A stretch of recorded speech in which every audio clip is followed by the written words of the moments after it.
Did you know that saving fancy dishes created one of our biggest pollution problems?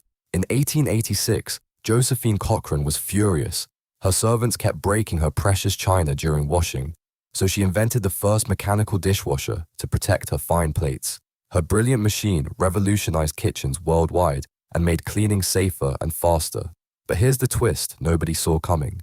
The convenience of machine washing led people to embrace throwaway plates, plastic forks, and harsh detergents. Today, those same chemicals poison our rivers and oceans.